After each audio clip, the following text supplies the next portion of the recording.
This is the first Korean hit of 2020, and it's based on a novel of the assassination of Korean President Park Chung-hee in 1979 by the Korean Central Intelligence Agency, or KCIA, director.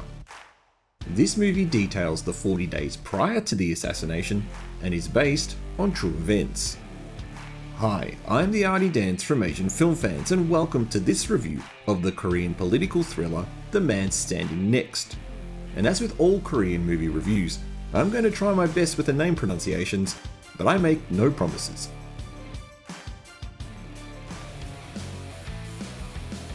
While the assassination of President Park in 1979 is a real event, this movie has taken a few liberties with how the story is told. Importantly, the filmmakers have made this declaration upfront for the audience. We are told the story through the eyes of the KCIA director Kim, who was ultimately the man responsible for the assassination of the president. We follow the 40 days leading up to the assassination, from Kim travelling to the USA to convince an ex-CIA director turned whistleblower Park to hand over his memoirs that divulge political secrets, to the frequent war of words between him and the president's bodyguard Kwak.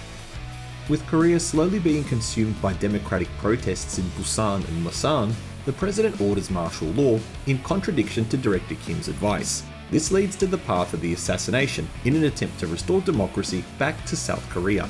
The story is a lot more complex than this fragmented summary, and it's well worth jumping online to read more about the real-life event.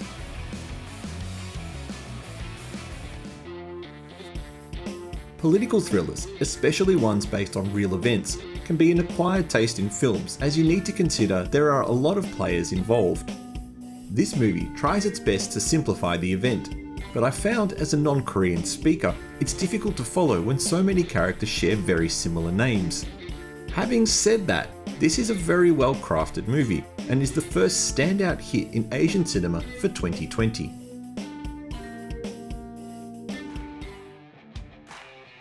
The final act of the movie, the last 20 to 30 minutes, is gripping cinema. While you know the outcome, you have no idea how the assassination is going to be pulled off. And the strength of this movie's storytelling, which is based on a serialized novel of the same name, is where this movie really shines. It's on the edge of your seat material, and exactly what you'd expect from a political thriller.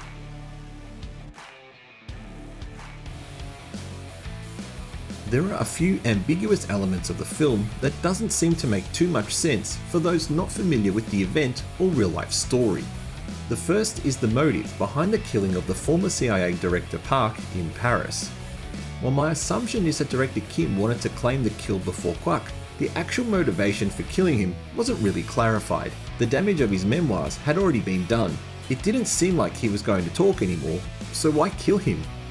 Another scene, which occurs both at the start and the end of the film, as it's the same scene, involves the men that Director Kim talks to before he assassinates the president.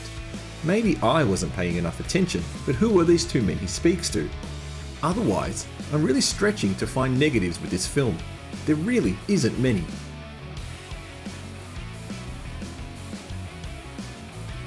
I'm glad I watched this film.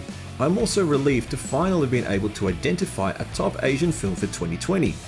Will this movie appear in our top 10 of 2020 video at the end of the year? So far, it's the leading running candidate. This is a great political thriller. You need to watch this. If you've seen it, what did you think? Thank you for watching this review. Please don't forget to press the like button and consider subscribing to support our channel.